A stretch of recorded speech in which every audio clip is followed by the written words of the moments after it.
Kakatiya university విద్యార్థులు ఆందోళనకు దిగారు. హనుమకొండలోని యూనివర్సిటీ రెండో గేటు వద్ద బైఠాయించారు. డిఎస్పీ పోస్టుల సంఖ్య పెంచాలని డిమాండ్ చేస్తున్నారు. ప్రభుత్వం మారినా విద్యార్థుల భవిష్యత్తు మారడం లేదంటూ నినాదాలు చేశారు.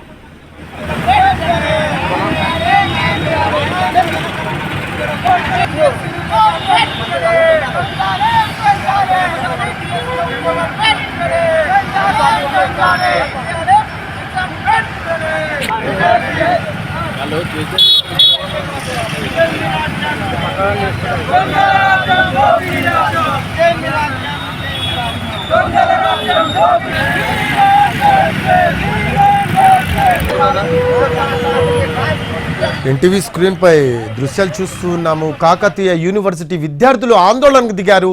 హనుమకొండలోని యూనివర్సిటీ రెండో గేటు వద్ద బైఠాయించారు. డిఎస్సి పోస్టుల సంఖ్య పెంచాలని వారు డిమాండ్ చేస్తూ ఉన్నారు. ప్రభుత్వం మారినా విద్యార్థుల భవిష్యత్తు మారడం లేదంటూ నినాదాలు చేశారు.